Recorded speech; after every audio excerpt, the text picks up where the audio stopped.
Hello and welcome to a live demo of our latest VR game called Space Raid. Space Raid is a first-person tower defense game developed over the course of the semester by a team of 4 people.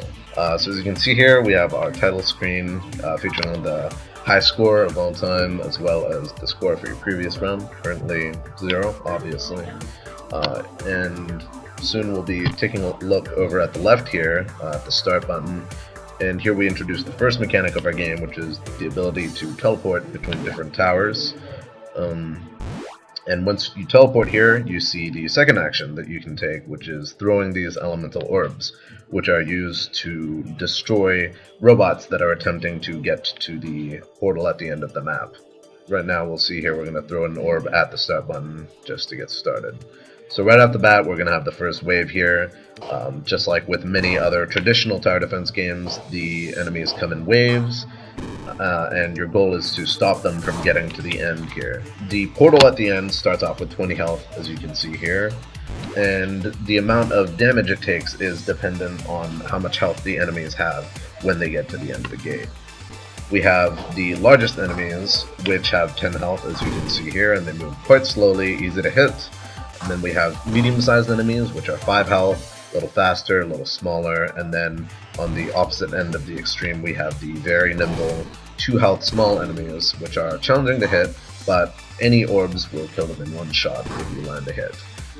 Later on in the development we added a 4th enemy type, which is the flying enemy that has 4 health, and this was in part because we wanted to sort of break up the pace of simply throwing orbs on only one plane.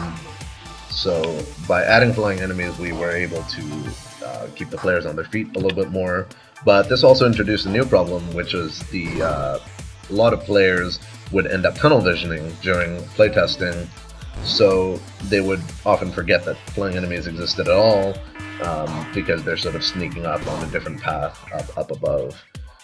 So the way we initially tried to counter this was to use sound effects that always play during whenever a flying enemy appears, but this turned out to be very disruptive. So instead what we opted to do is have a sort of visual representation of the arc that they take. After that, we also wanted to take additional countermeasures against tunnel visioning because we noticed that there were actually a lot of different design problems that we had to face when creating a tower defense game in VR. When compared to just the traditional tower defense game. So first of all, obviously, attacks aren't made by automated units or by towers that shoot on their own. You have to teleport to these positions, grab these balls, and physically throw them at the enemy. So there's sort of a heavier action commitment, and obviously you have to be able to aim at the enemies. So that's much more challenging, and also having situational awareness also takes much more time, since it isn't just a matter of flicking your mouse over to a different area, or a lot of tower defense games are actually top down, so you can always see what's going on. So it's very easy to tunnel vision. So one of the countermeasures we've made against this is the sort of proximity alarm. So whenever enemies get within a certain range of the portal at the end, you'll hear a very loud sound start playing to help guide the player to get to the farthest tower and start defending there. So in terms of the actual orbs that you can throw at the enemies, you may have noticed that there are actually a lot of different types.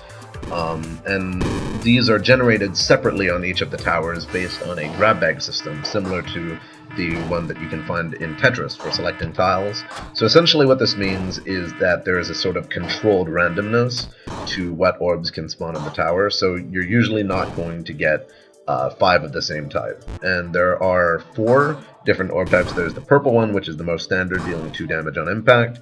There are the explosive ones, which are yellow, dealing 4 damage to the enemy you hit, and 2 damage to anything around it.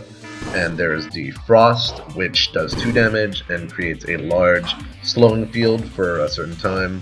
And finally there's the poison orb, which does damage on impact and then also creates a poison field that does damage over time for anything that walks over it.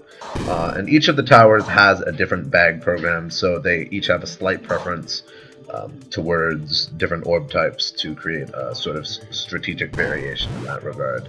I guess one last thing I'd like to touch on is sort of the spawning algorithm that we used. Obviously, with each incrementing wave, there are more enemies and they come at a higher density, but also we have different spawn algorithms that the game can choose from. So one of the base algorithm just has a fairly even distribution between enemy types, and then there is also an algorithm that has a preference for each of the other enemy types to create more variation in addition to simply incrementing the difficulty. So that concludes our demo.